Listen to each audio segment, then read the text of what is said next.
Mais uma vez, sejam todas bem-vindas, todos bem-vindos para o nosso primeiro estudo hoje, esse sábado de manhã. E como talvez alguns de vocês viram, eu gostaria de falar sobre o oitavo e último capítulo do livro Os Patriarcas. E eu não sei quantos de vocês ainda se lembram do último estudo dado por Pedro, que era sobre o capítulo anterior. Alguém talvez consegue resumir em uma breve frase sobre que tratou esse estudo passado? Pode ser mais que uma frase, mas que seja breve. Alguém quer se voluntariar? Como já foi reiterado pela Renilde, a participação de vocês é muito bem-vinda e necessária. Então, conto com vocês. Quem quer, talvez, recapitular em poucas palavras sobre o que falamos no estudo passado? Podem também escrever ou levantar sua mão, que eu vou ficar aqui de olho no, eh, na lista de contatos. Ô, Gabriel, Pode. o capítulo anterior é sobre revolução e tem mais a ver com os fatos históricos. Mas eu não lembro exatamente o que o Pedro falou. Ok. Tá certo, né? Como esse livro todo ele vai abordando, vamos dizer, a história do patriarcado e também a sua eh, a resistência ao patriarcado, né? Em diferentes contextos históricos.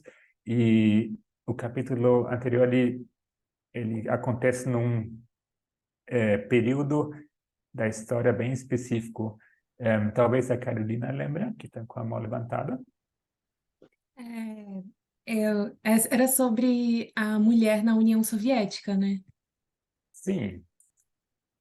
Algo mais? Lembro só disso. Tá bem, obrigado. Ele falou Não, um pouquinho também sobre o catolicismo. Estou lembrando tá, de pontos soltos. tá. Muito bem, obrigado pela participação de vocês. Em, se eu talvez, o que talvez ficou na minha mente, o que eu tirei desse capítulo anterior era talvez um desafio, né, para nós sobre as ideias preconcebidas, né, que a gente tem com respeito ao comunismo e socialismo, e por grande parte com razão, né, porque trata-se de um sistema que já se demonstrou, né, como falho, né? Mas o nosso preconceito também da gente não saber, né, o papel, né, do direito, da luta pelos direitos da mulher na história soviética. E que, na verdade, foi um contexto onde os direitos da mulher avançaram bastante, né? Que realmente a mulher gozava de vários direitos que no mundo ocidental demoraram a ser conquistadas, tá? Se isso tudo era ideal, com certeza não, não? Mas a gente hoje talvez olha para algumas conquistas feministas ou dos direitos da igualdade e a gente vê que nesse contexto comunismo, essas coisas já, por outras motivações, já faziam parte, né, da sociedade. A integração da mulher no mercado de trabalho, nas Forças Armadas, na ciência, etc. Tá?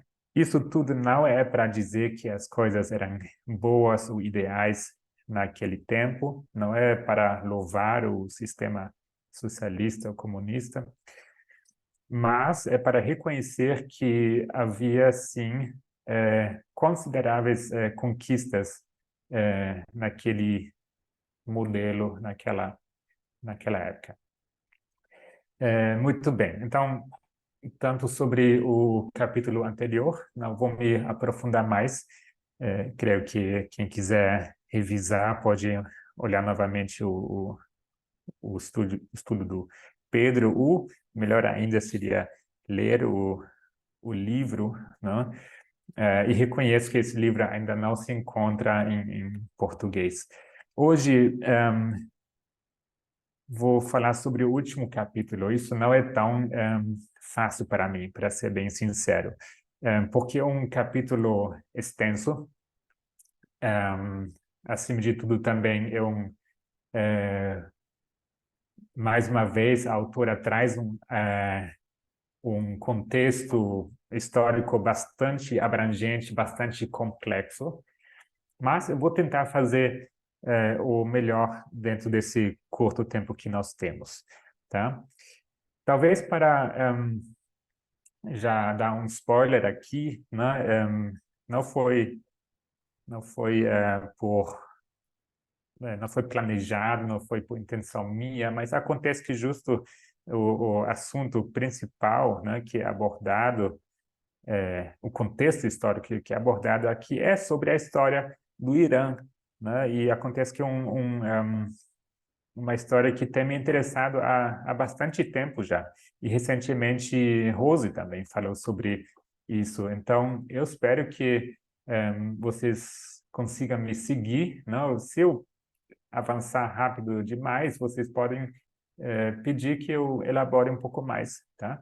Porque a história do Irã, ela me parece bastante relevante para nós entendermos o contexto no Oriente Médio hoje em dia, e os acontecimentos nas últimas décadas têm o seu impacto em toda a região até hoje e até na política mundial.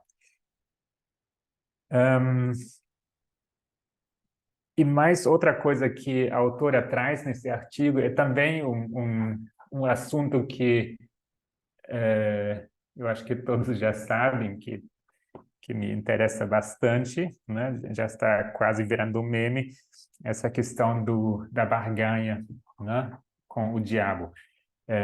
Várias vezes eu tenho lembrado desse artigo que foi publicado, né? Da barganha faustiana, e aqui me parece que esse capítulo não apenas literalmente faz referência a essa ilustração, mas também me parece que exatamente sobre isso que se trata esse contexto que é trazido nesse capítulo. Mas tudo bem, até aqui só a introdução. E sendo um livro, não, me parece útil, né, que a gente compartilhe alguns trechos dos textos do capítulo aqui, para vocês poderem também seguir comigo na leitura. E, por favor, se tiverem alguma dúvida ou pergunta, fiquem à vontade e podem me interromper aqui, tá? Então,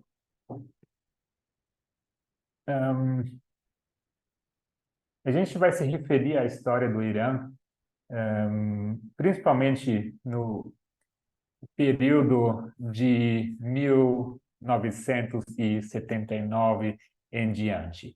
Tá? Tem algumas coisas que se referem a um tempo anterior, mas é por aí que coisas acontecem.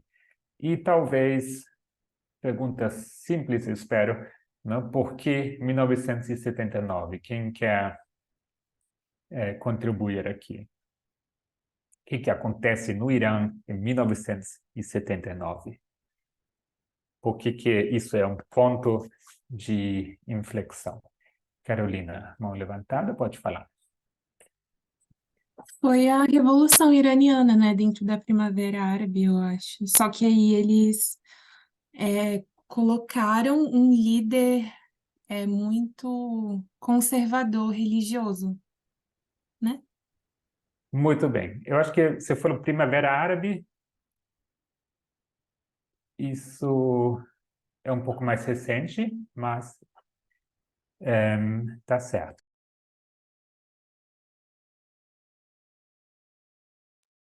De espirrar, mas não foi.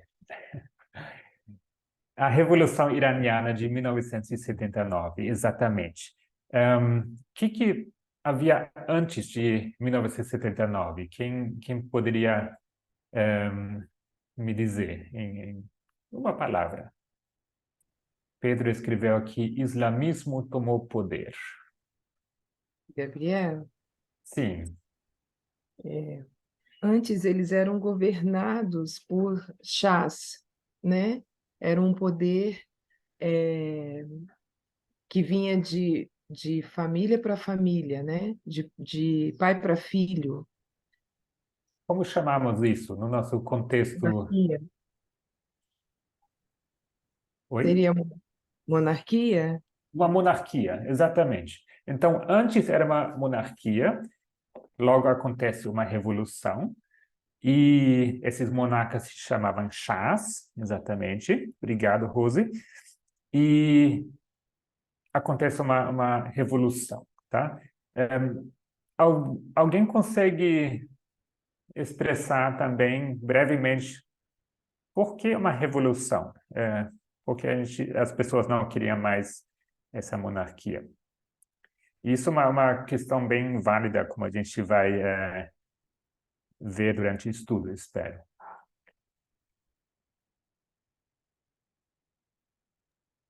Eu não sei se eu estou certa, mas é, eles eram um povo que estava muito ocidentalizado, um povo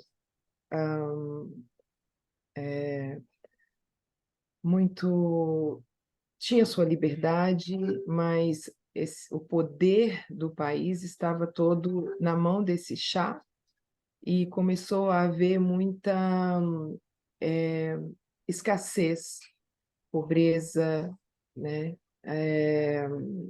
E eles já não estavam tão satisfeitos com isso.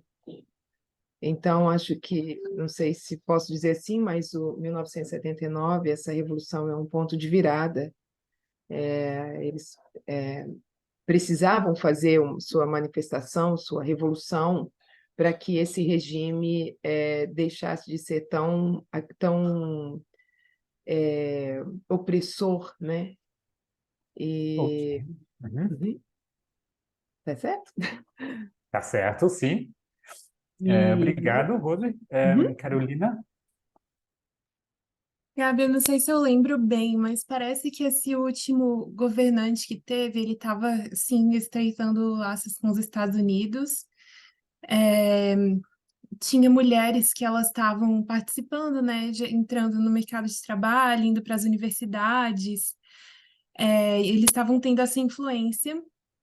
E parece que nesse contexto de Guerra Fria que eles estavam, né, nessa época, eles tiveram como que uma influência da Rússia, né, tentando se levantar contra essa ocidentalização, e o povo também começou a achar que eles estavam muito ocidentalizados, com que eles estavam muito secularizados e que eles tinham que se aproximar mais da sua cultura, da religião e tal. Então, era Muito como que se obrigado. eles estivessem indo Uhum. para uma democratização, só que nessa democracia pouquinha que eles conseguiram, o próprio povo escolheu voltar a ser oprimido, digamos. Ok, muito obrigado. A gente teve aqui contribuição valiosa e realmente é por aí, né, que eu queria chegar.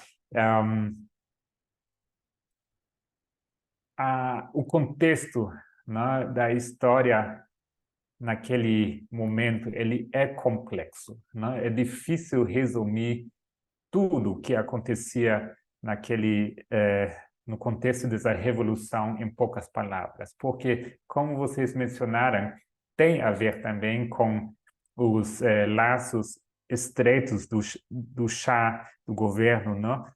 Com os Estados Unidos. E por que isso era problemático? Porque o povo iraniano tinha fortes ressentimentos contra os Estados Unidos, tá? Para colocar de forma simples, né? Uns anos antes, eles haviam sido traídos, né, pelos Estados Unidos numa outra revolução, né, de 53, tá? Antes disso, eles eram um estado, né, que era fortemente explorado pelo Reino Unido, tá? Talvez alguns de vocês lembrem, né, que eles estavam sendo explorados, né? O petróleo, né, que é um país muito rico em petróleo, estava sendo vendido, né, estava sendo extraído pelo Reino Unido, pela companhia britânica, e o país Irã recebia apenas um valor ridículo, muito, muito baixo, né? Isso tudo devido a contratos que esses governadores, né, os chás, haviam feito, né, com os britânicos. E em 53 ocorre uma revolução, uma tentativa, né, de se livrar, e eles são bem-sucedidos.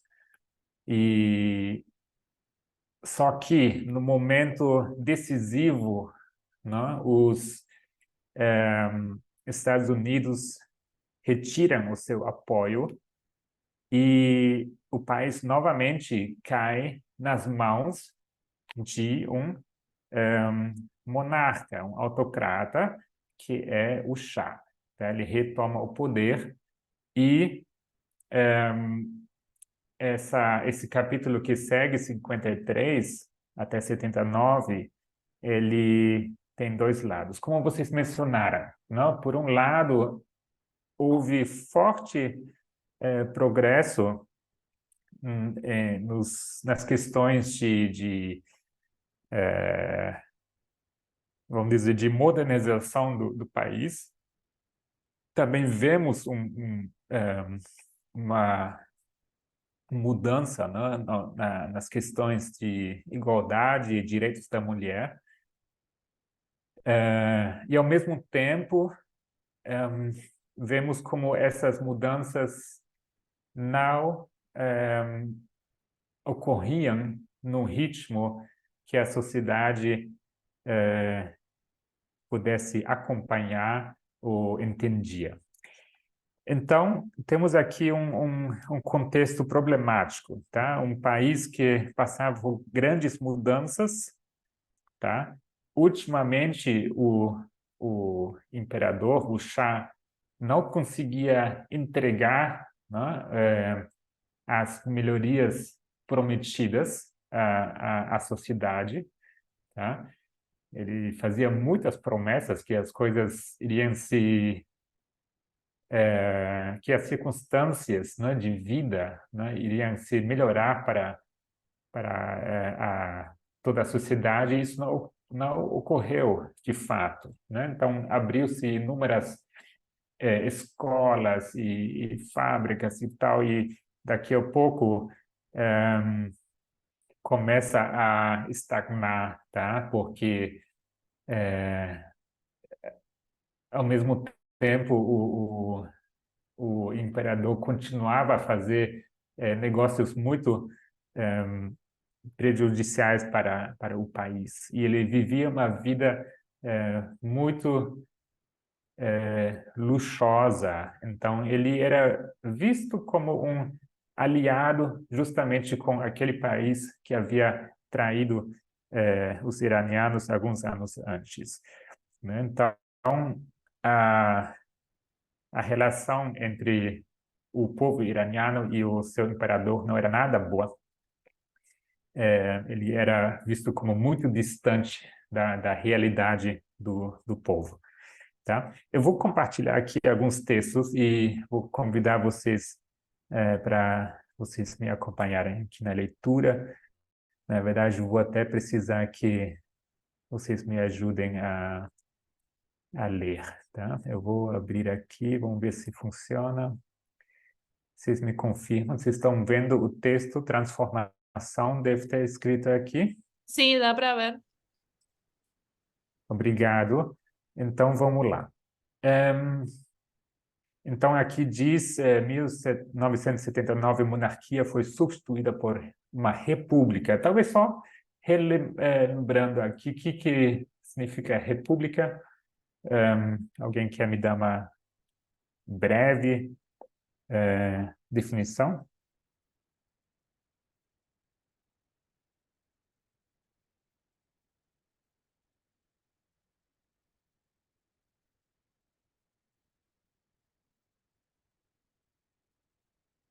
Uma coisa, sim, a palavra pública está contida, né,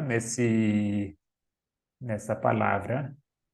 Eu acho que vem do latim, né? Público se refere aqui ao povo, né? Renilde, Sim, Gabriel. você estava com o Então, microfone, pode falar. você consegue ouvir? Sim, Tá. Eu estou vendo aqui, né, na Wikipédia. Está aqui: república é uma estrutura política ou forma de governo em que, segundo Cícero, são necessárias 3 condições fundamentais para caracterizá-la: um número razoável de pessoas, uma comunidade de interesses e de afins e um consenso do direito. ok. Obrigado. Então, tem a ver, né, com a ideia de atender o interesse geral dos cidadãos, né? Então, passamos aqui de monarquia para república, supostamente, porque isso é o nome, né, dessa nova forma de governo. Tá? A gente já vai ver o quanto isso corresponde ou não. Mas, vamos dizer, legalmente, a mudança que ocorre é essa. Tá? Tínhamos um monarca e agora a república. E aqui temos também no chat, república é um regime de governo onde o chefe de Estado e o chefe de governo são escolhidos através de eleições diretas ou indiretas.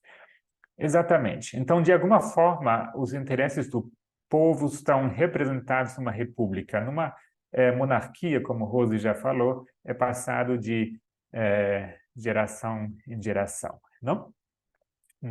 De pai para filho, nesse caso.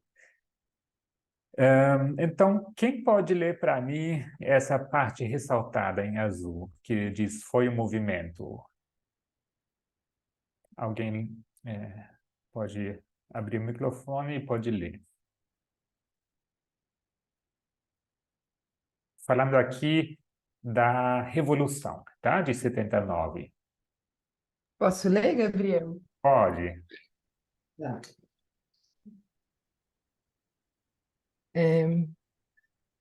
Irã, 1979, monarquia substituída por república.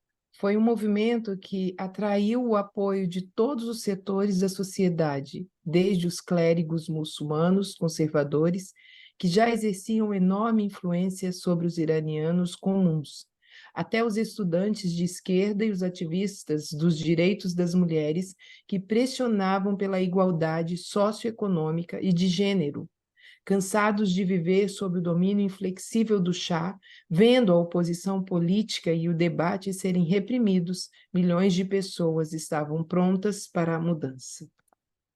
Muito bem, até aqui por agora, obrigado. Ou seja, o contexto da Revolução é justamente isso, tá? Temos um governo opressor, muito opressor.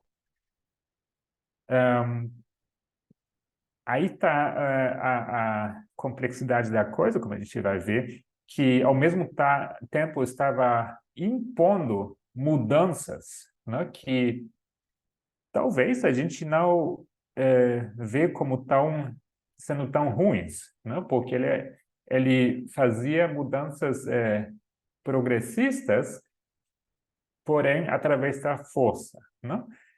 A gente vai ver que o pai dele, do Shah, havia proibido, né, o uso do véu, por exemplo, para as mulheres.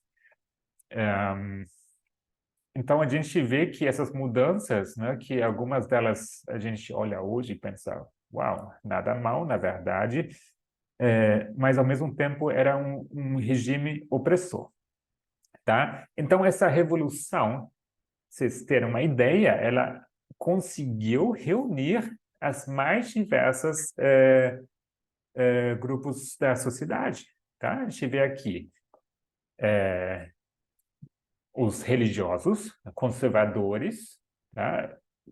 Presta atenção, são grupos que, por si, não tem nada a ver uma com a outra. Tá? Mas, no contexto da Revolução, estavam todos e todas assim dispostos a se juntar pela causa. Tá? Conservadores religiosos, que mais? Estudantes de esquerda, ativistas dos direitos das mulheres, tá? Então, esses mais diversos grupos entendiam que seja o que viesse, não, com essa revolução, qualquer coisa seria melhor do que o atual governo, tá? Que era um governo de um autocrata. Vamos ler o próximo trecho aqui. Alguém lê para mim, por gentileza. Posso ler. Obrigado.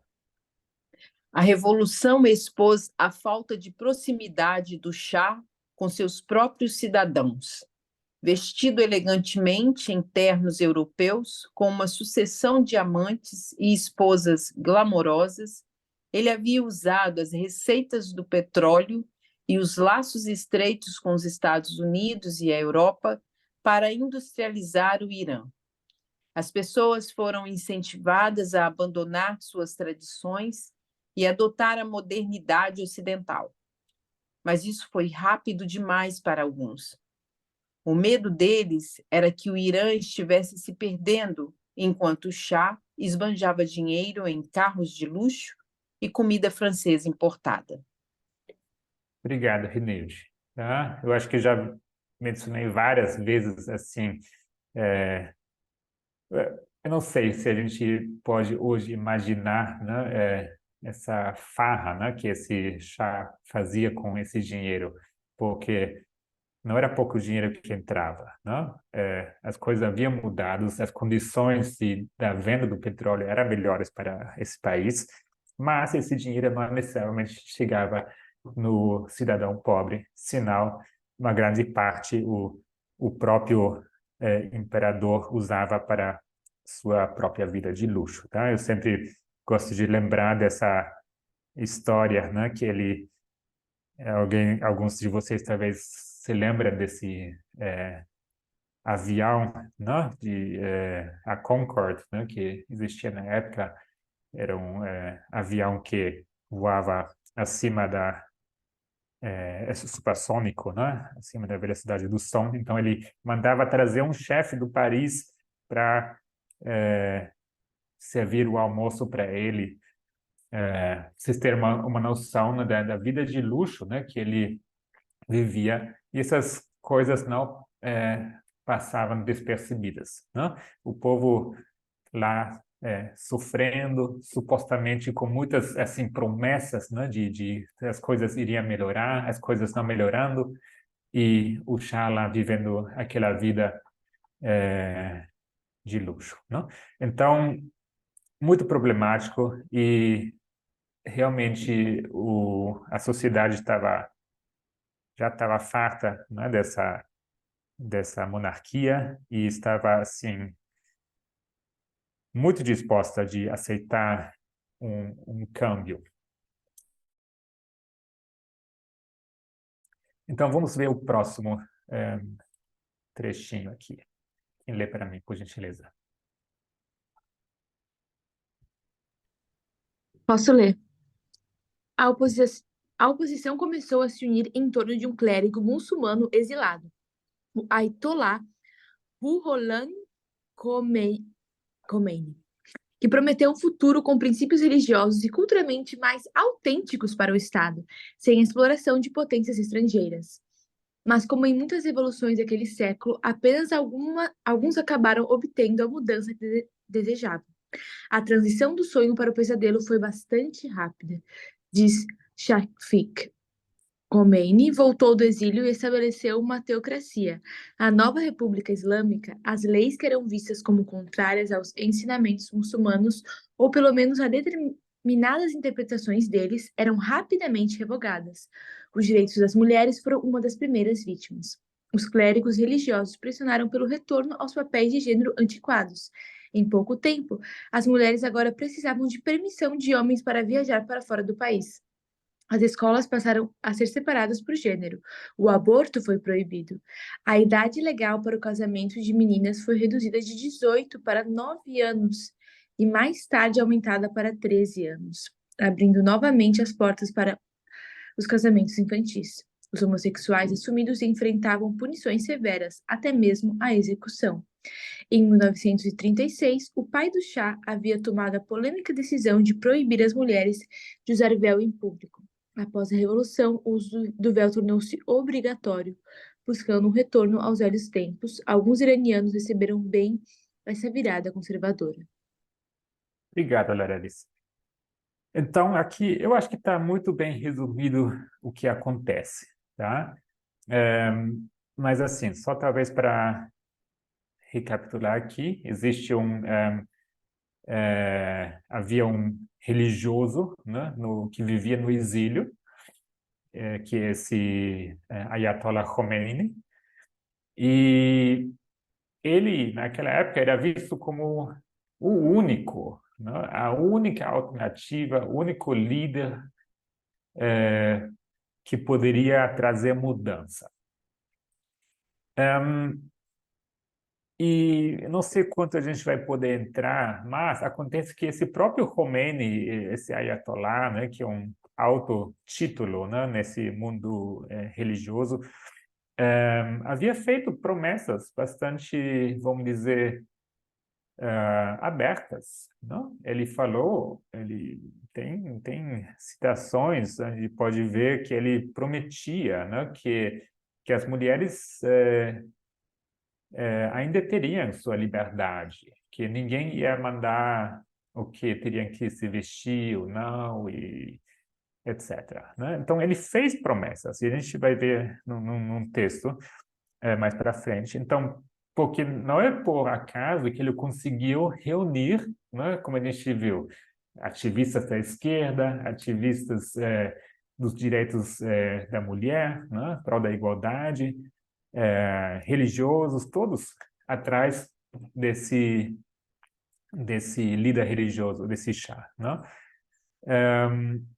A gente vai ver como não demora muito, né, que as pessoas acordam, né, e se veem desiludidas.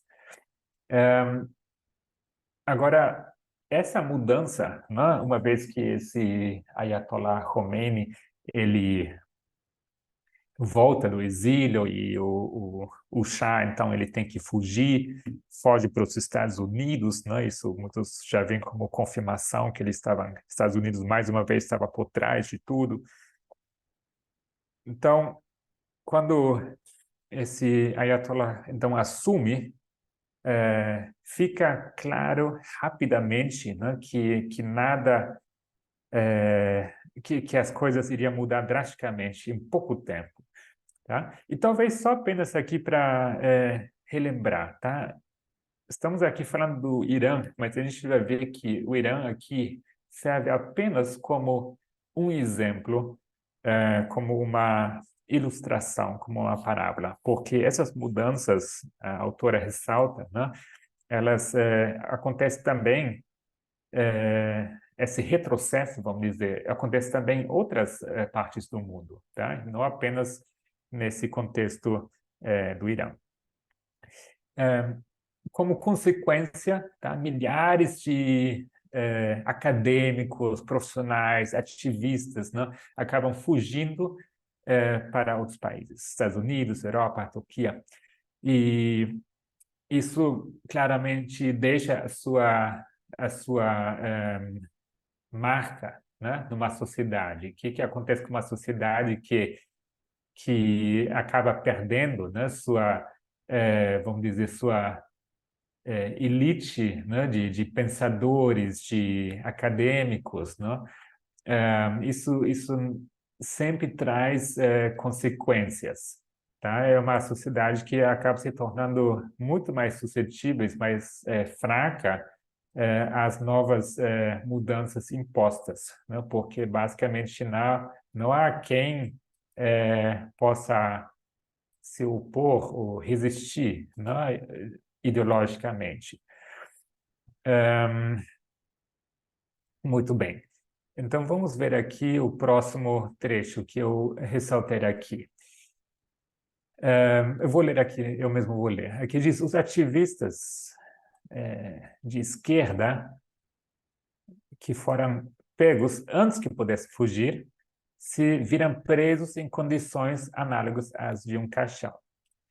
No final de 1982, tá? 79, a Revolução, final de 82, mas depois de mais de 5.000 jovens terem morrido na forca revolucionária, a resistência da revolta foi quebrada.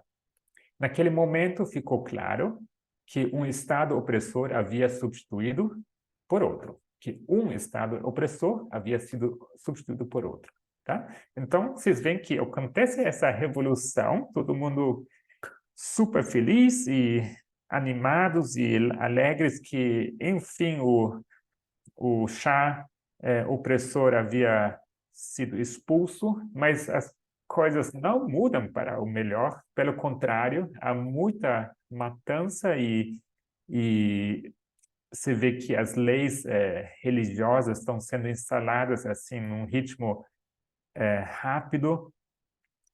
Isso gera uma resistência da parte, vamos dizer, da população que não tinha nada a ver com ideias de fanatismo religioso, mas essa resistência foi quebrada rapidamente. 5.000 jovens morrem na forca, tá?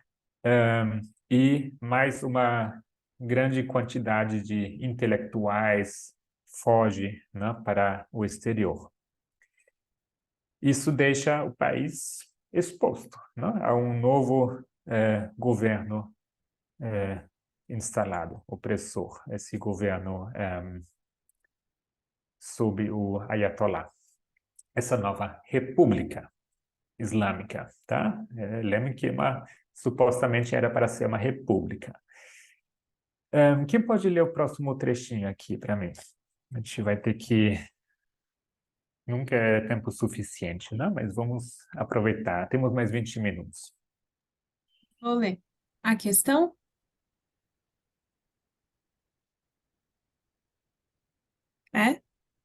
Sim, por favor.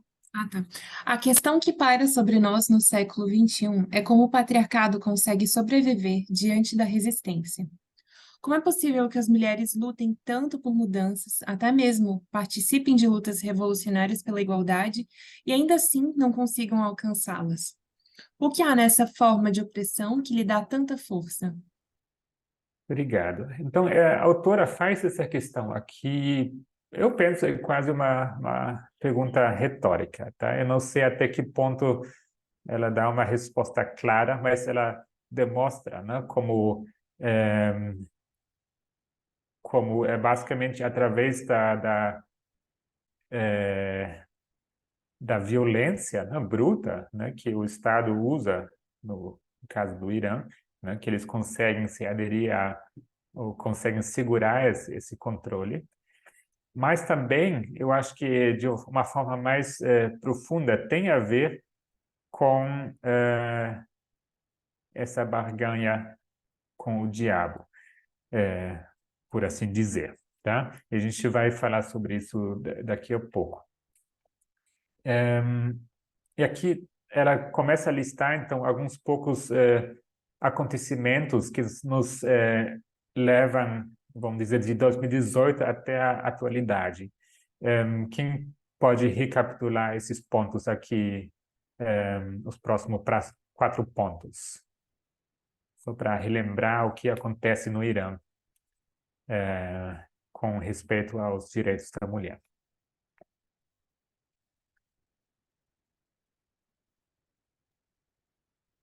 Você Alguém quer que pode leia? ler? Sim, por favor, os 4 Sim. pontos. Tá. Em 2018, 29 mulheres teriam sido presas após protestarem contra a obrigatoriedade do hijab. Em 2019, o judiciário iraniano mencionou Ahmadinejad especificamente ao anunciar que qualquer pessoa encontrada compartilhando vídeos online de mulheres removendo seus véus poderia pegar até 10 anos de prisão. Em 2020, 3 ativistas, Mojgan Kejavas, Yasaman Ariani e sua mãe, Mourineh Arabishari, foram presas depois de distribuírem flores a passageiras do metrô de Teherã enquanto estavam sem véu.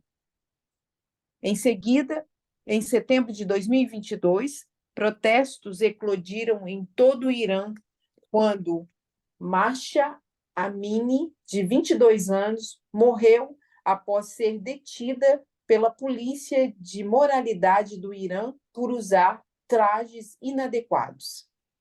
Obrigado, Renê.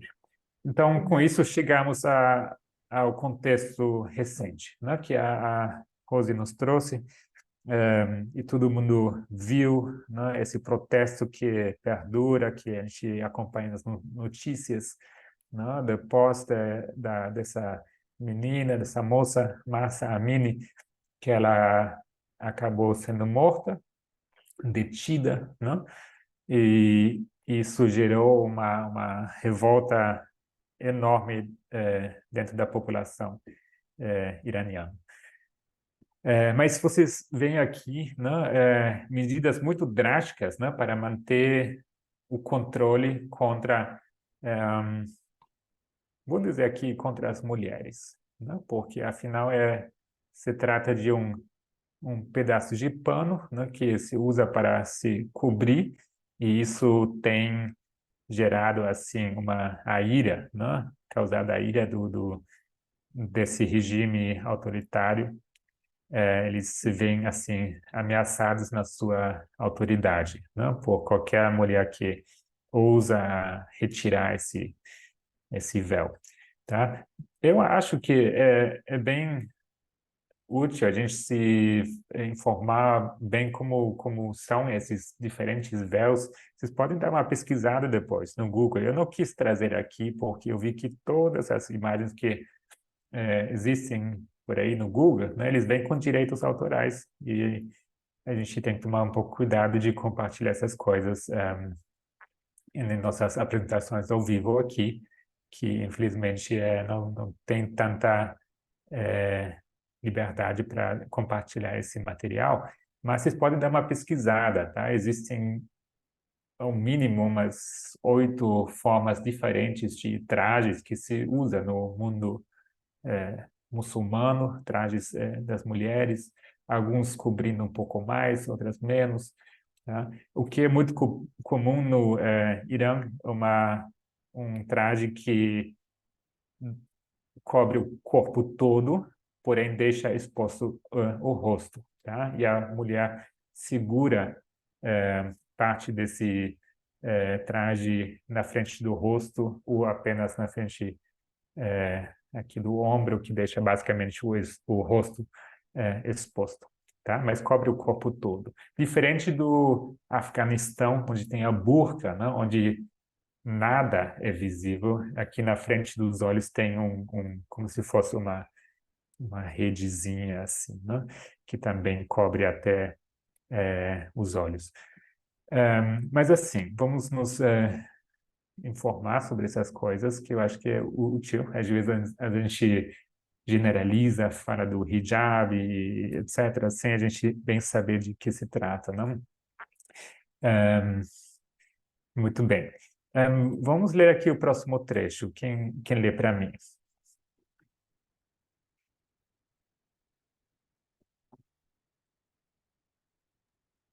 Por que elas fazem isso? Eu vou lhe dizer o motivo, porque sem protestar, elas já foram punidas pelo governo. Quer se manifestem ou não, diz ela, mulheres e meninas sofrem a indignidade diária de serem julgadas por usarem véus de forma inadequada ou por não se vestirem de forma modesta o suficiente. Em agosto de 2021, foi relatado que um homem atropelou 2 mulheres com seu carro por achar que elas não estavam adequadamente cobertas, deixando-as gravemente feridas. As mulheres estão sendo espancadas nas ruas todos os dias pela polícia da moralidade. Você não existirá se não usar esse pequeno pedaço de tecido. Por isso, para as mulheres, isso era o bastante. Elas estão fartas. Elas estão realmente fartas da ditadura religiosa, com a religião tomando decisões sobre seus próprios corpos. E vamos continuar a leitura. Pode ser outra pessoa ou você mesma, porque aqui agora volta um pouco ao tempo como era antes da Revolução de 79, tá? Porque lembre-se que as pessoas estavam fartas de 79 também, tá? Agora, mais uma vez, chegou a um ponto que elas não aguentam mais, tá? Mas antes também era assim, e vamos ver como era o contexto antes da Revolução de 79. Quem lê para mim? Pode ser outra pessoa. Posso ler, Temos Gabriel? aqui quase 20 pessoas, por favor. Quem quiser ler, eu posso ler? Pode? Vamos ler. É. Poucos E poderiam. só desculpe, Rose, só para...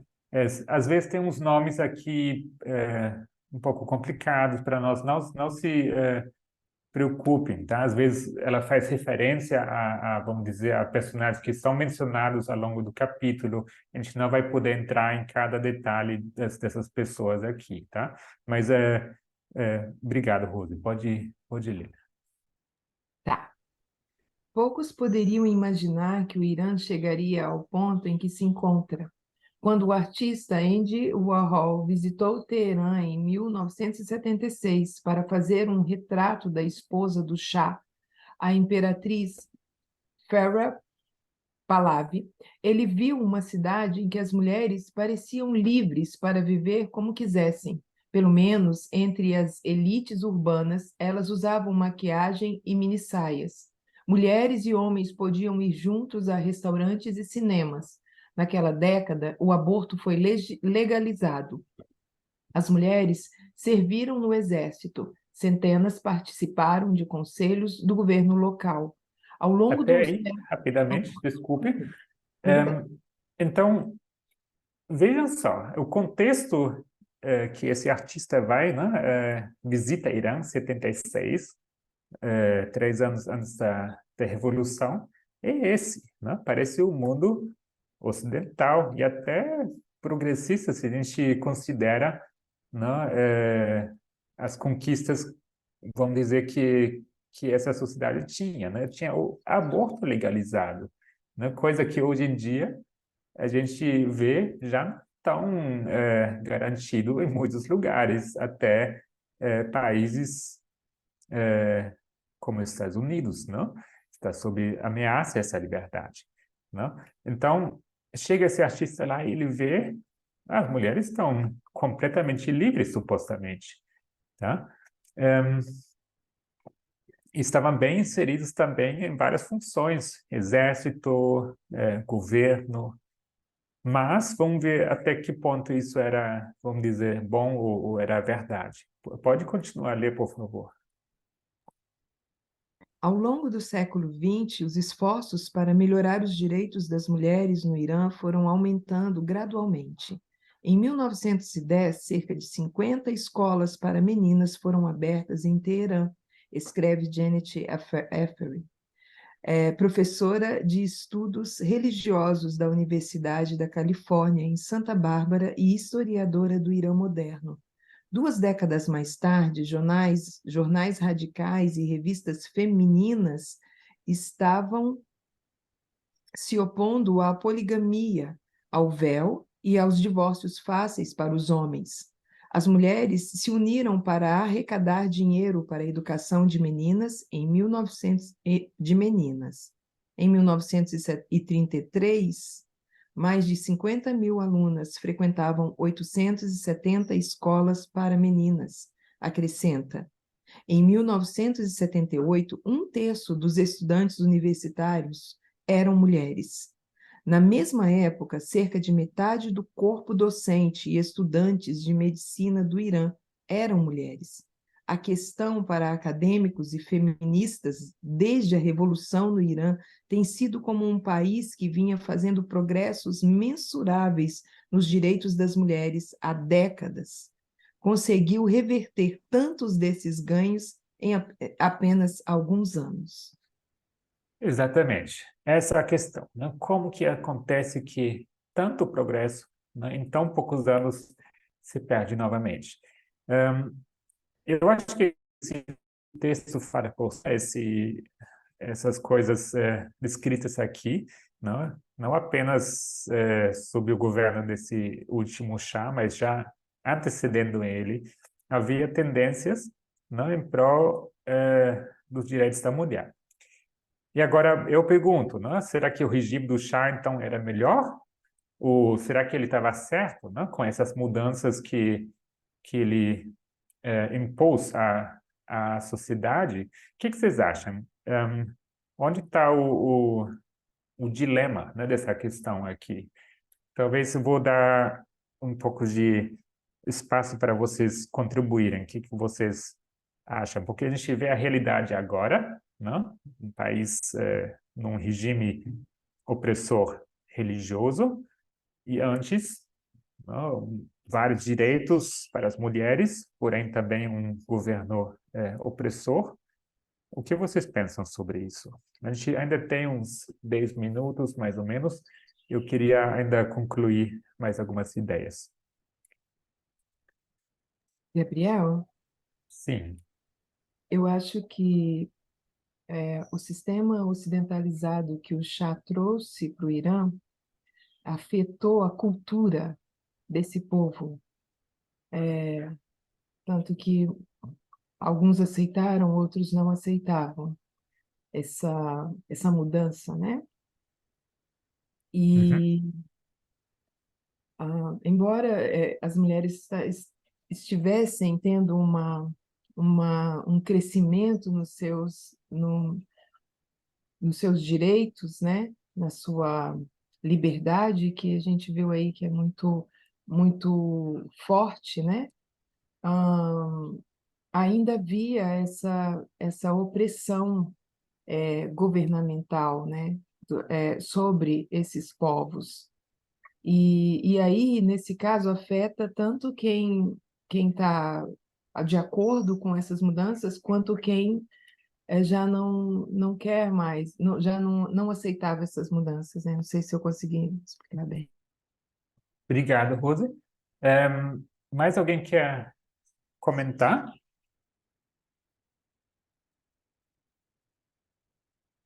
Por favor, Carolina? Eles passaram de um extremo para o outro, né? Eu não sei se vocês lembram, mas naquele livro A Lei Dominical Nacional, bem no comecinho, o... Ai, como é o nome dele? Esqueci agora. Wagner, Jones, H. Jones, não? Aham. O Tinha, senador Blair. tinha um... sim, o Eite John. Tinha um reverendo batista que, frente à possibilidade de ter uma lei dominical nacional, esse reverendo batista que guardava o sábado, ele falou assim, não, abre uma exceção para nós. E aí o Jones, ele falou, não se trata de abrir uma exceção, porque a gente não está defendendo aqui o nosso ponto de vista, a gente está defendendo a possibilidade de que cada um possa fazer cada um tem o seu lugar dentro da sociedade para fazer como gostaria de fazer, né? E aí, o que aconteceu? As mulheres estavam proibidas de usar véus, e aí vem pessoas que agora querem forçar que todas usem véus.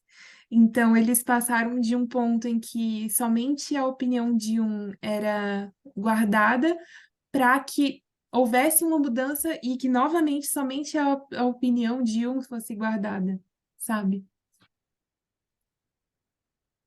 Ok, obrigado.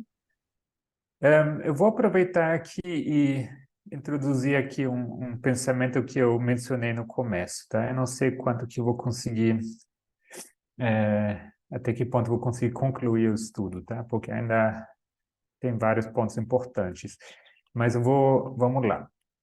Eu mencionei no começo essa frase que eu tanto usei, o que tanto citei já daquele artigo, né? Dessa barganha faustiana, ou mais fácil talvez a barganha com o diabo. Qual a ideia por trás dessa expressão? O que é uma barganha com o diabo? O que é uma linguagem ilustrativa, né? A que se refere? Quem pode me explicar? Concessões?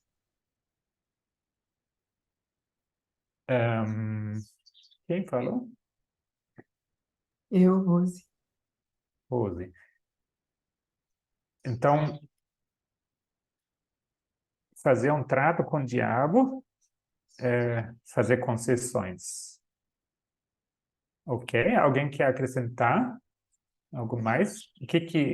A que a gente se refere quando a gente descreve um contexto como alguém fazendo um trato com o diabo? Pelo Porque que eu, en- pode falar, Lara, desculpa. pelo que eu entendo, tem a ver com você, é uma barganha, então você dá algo em troca, esperando algum benefício, mas como é com o diabo, né? Então você vai receber, junto com o seu suposto benefício, digamos, nesse caso, tirar o antigo regime do poder, você vai receber muitos malefícios também. Você vai ter que pagar um preço muito alto por conta de com quem você acabou fazendo esse trato, digamos assim, nessa barganha. Exato. Obrigado, Lara Liz. Exatamente isso, tá? Não é por acaso que essa ilustração usa, né, o diabo e não qualquer comerciante, né? Porque o preço que seja o que você está comprando, o preço é alto. No caso do diabo, né, nessa ilustração que se usa, né, o que você paga com sua alma, né? É isso que o diabo quer. É por isso que você usa essa ilustração, né? Então, o que você ganha em troca? Algo a curto prazo, não um sucesso a curto prazo. Mas ao longo prazo, o diabo vai vir e vai cobrar. Ele vai vir e vai pegar a sua alma, né? Essa ilustração que se usa, ela não é uma coisa que a gente inventa, é uma linguagem da literatura, né? Ou seja, essa ideia. Por que eu trago isso aqui? Né? Se vocês tivessem que resumir a uma expressão né? Que tipo de progresso ou de feminismo esse chá tentou introduzir na sociedade iraniana? De que a gente está, com que a gente está lidando aqui? Esse progresso que ele impôs com respeito aos direitos da mulher.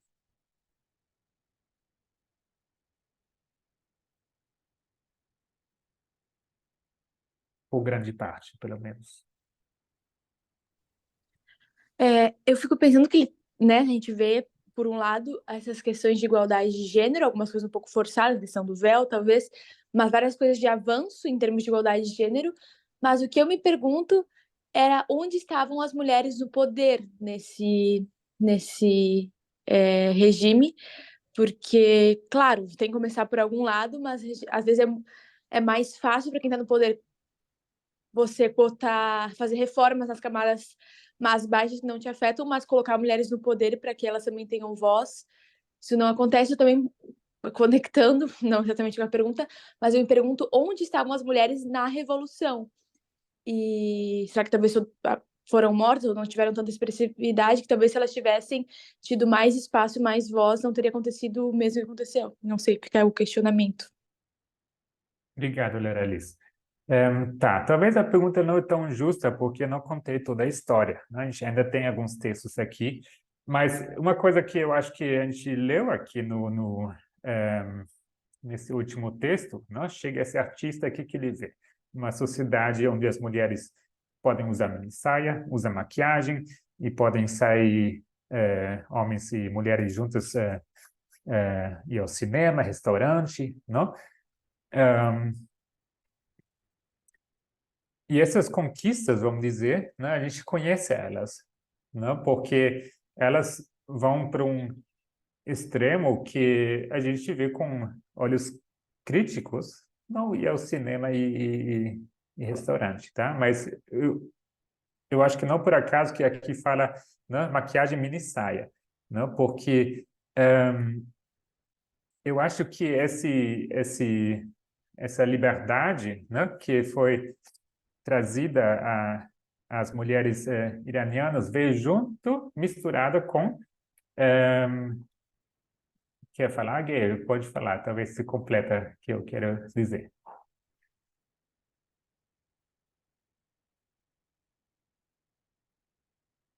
Não, Gabriela estava dizendo aí liberar o feminismo, mas eu quis dizer outra coisa em questão que Clara estava a perguntar. Se quando vemos no livro, tinha uma mulher, ok, ela fez parte do cabinet minister, o nome dela era Farokru Passar. Agora, ela estava contra tudo o que estava acontecendo. Mas o que aconteceu com ela? Ela depois foi preso, mas depois foi executada. Porque ela estava a lidar esse movimento, quem estava indo atrás dos direitos para as mulheres. Então, sim, como ela estava a dizer, nem estava essas mulheres, quem estava na liderança, quem tinha poder nesses ministérios. E ela, enfim, foi executed para fazer essas coisas. Ok. Obrigado, Gui. Exatamente, né? O governo que assumiu, né? Eles não são aleatórios, eles sim foram diretamente a pessoa-chave, né? Que tinham, vamos dizer, uma forte influência. E também essa mulher era uma das mulheres que foi diretamente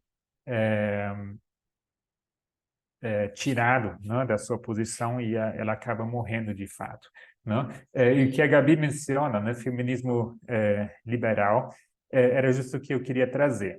Mas vamos ler aqui o próximo texto, porque eu acho que ainda conseguimos avançar um pouco, porque eu acho que a resposta final ela não é tão complicada. Alguém pode ler esse próximo texto, por gentileza?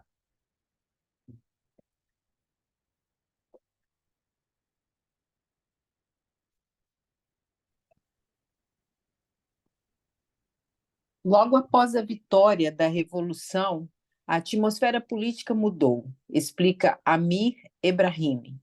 As mulheres e os jovens foram os primeiros alvos da Guarda Revolucionária. A tragédia do Irã é que, embora tenha havido uma tentativa de redefinição social ousada, os sistemas patriarcais de controle se reafirmaram. Apesar de todo o otimismo daquele momento, os direitos das mulheres acabaram sendo mais prejudicados do que conquistados. Muitas apoiaram a República Islâmica e acabaram sendo traídas por ela. Espero que vocês nos perdoem pelo erro que cometemos, escreveu a ativista e advogada de direitos humanos, ganhadora do Prêmio Nobel da Paz, Shirin Ebadi, em um ensaio para o Washington Post, 4 décadas depois. Em 1970, Ebadi era juíza. Sob a República Islâmica, ela foi rebaixada a escrivã. Mas quando a revolução estava acontecendo, sua geração acreditava que ela estava dando início a uma nova era de democracia e liberdade. Eles esperavam que a vida fosse melhor para todos depois disso, inclusive para as mulheres. Como Ebadi admite, pode ter sido uma combinação de idealismo e ingenuidade que permitiu que eles fossem enganados pelas promessas de um líder que era tão obviamente conservador quanto o Ayatollah Khomeini. No mesmo dia em que ele começou a implementar as novas leis sobre as mulheres, percebi que até mesmo um líder religioso pode ser desonesto, escreve ela. O homem que deveria ser um salvador se tornou um ditador. Obrigado, Renilde. Temos ainda alguns minutos. Vamos ler aqui o próximo parágrafo, por favor. Outra pessoa.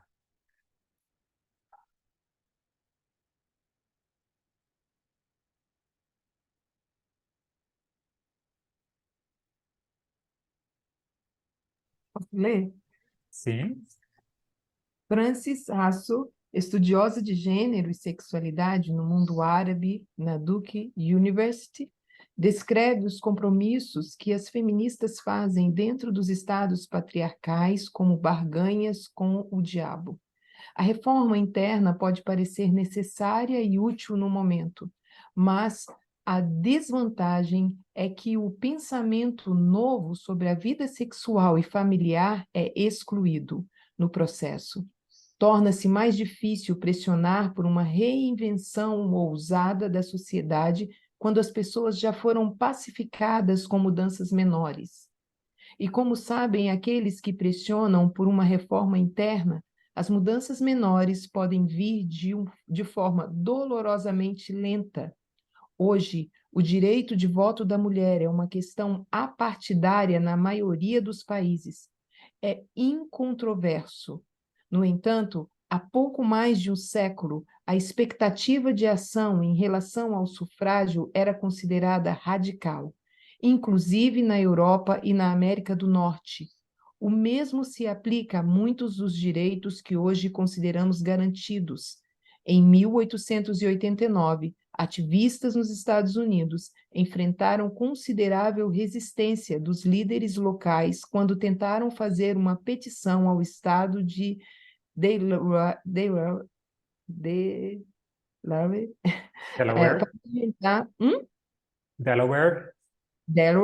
para aumentar a idade de consentimento das meninas de 7 para 18 anos. A idade de consentimento no estado já havia sido reduzida de 10 anos em 1871. Na Geórgia, a idade de consentimento permaneceu em 10 anos até 1918. Algumas causas, incluindo a criminalização do estupro marital, continuam a ser controversas em outros países.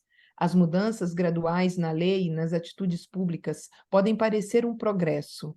Em retrospectiva, podem até parecer inevitáveis. Mas se são inevitáveis, por que não as alcançamos mais cedo? Obrigado, Rose. Se alguém quiser comentar, pode levantar a mão. O que eu vou dizer? Assim, o que a autora traz aqui, né? Essas supostas conquistas, não? O que são de fato conquistas, não? Às vezes não são, eu diria, talvez colocando agora palavras na boca dela, não são radicais o suficiente, tá? Não são radicais no sentido de feminismo radical o suficiente. Tá? São conquistas, como ela traz aqui, né? De diminuir a idade de consentimento, né? Diminuir para o que era? A 10 anos, né? De 7 para 18. Outros estados ainda discutindo, né? Sobre qual idade, né? Seriam coisas que são, vamos dizer, deveria ser fácil, deveria ser óbvio, não? Gabriel, Sim. eu queria comentar que essas mudanças, né, essa barganha com o diabo, ela fica clara quando essa mudança, né, essa reforma, ela traz essa desvantagem, ou seja, a mulher, ela parece estar tendo um crescimento, mas com relação à feminilidade, à exposição do seu corpo, à submissão, não há mudança. É uma mudança, essa parte fica mascarada. Então, parece que houve uma mudança, mas o patriarcado continua dominando, né? Não abre mão desse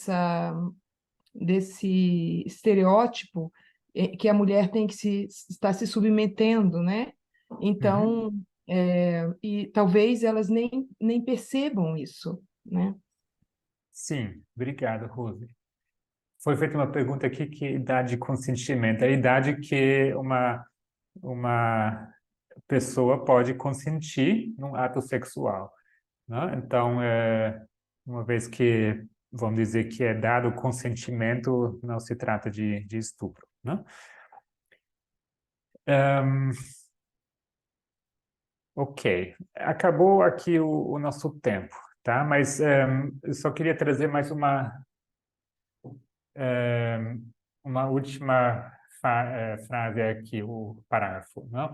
Então, aqui fala desse problema das reformas iranianas no século XX, né? Como todos sabiam, sob a monarquia dominante, os direitos das mulheres sempre seriam precários, porque, em última análise, eram uma dádiva do Shah, e não o produto de uma sociedade organizada de forma justa e igualitária em sua essência. O Shah pode ter sentido a pressão das pessoas ao seu redor para mudar o sistema, inclusive das mulheres de sua própria família, mas, no final, todo o poder estava com ele.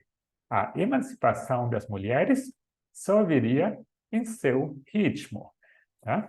Então, realmente, era o que se parecem grandes conquistas, né? Era tudo como se fossem dádivas, né? Dependiam da boa vontade desse autocrata, não?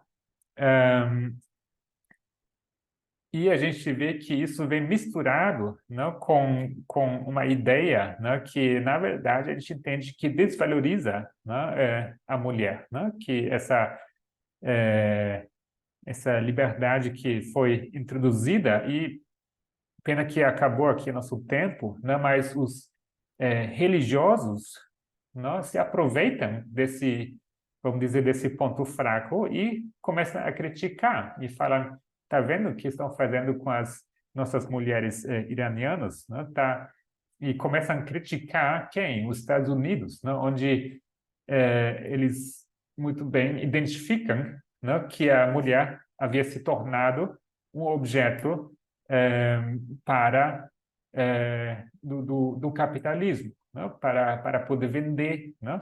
Usa-se o corpo da mulher para fazer propaganda, né? E então, por isso que eu digo que essa ideia, né, dessa barganha com o diabo, ela é tão profunda e tão forte, né? Porque a gente vê que não se tratando de feminismo radical, o que acaba resultando no final, nesse contexto aqui, é pior do que havia antes, não?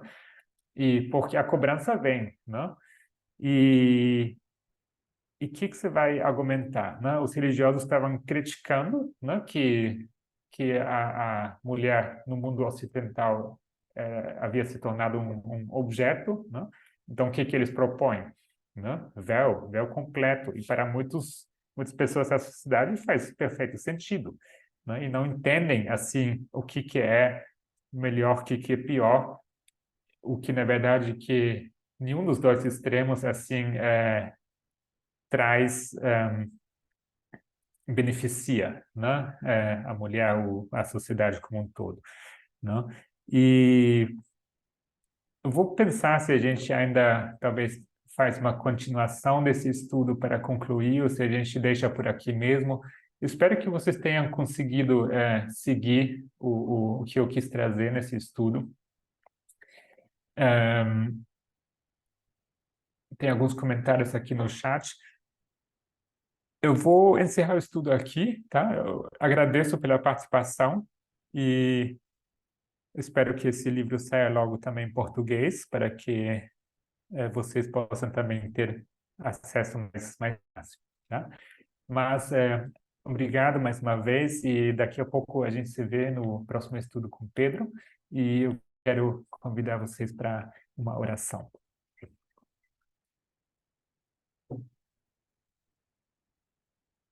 Querido Deus, obrigado pelo dia de hoje, pelo sábado, pelo estudo, o tempo que tivemos aqui para olhar para história, para os acontecimentos no mundo que nos ensinam e que nos advertem sobre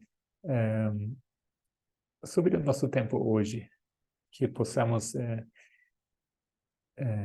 levar essas coisas a sério, entender como nós devemos nos comportar e como a gente deve considerar as questões que até hoje nos desafiam. Pedimos que continues conosco essa manhã e oramos em nome de Jesus. Amém.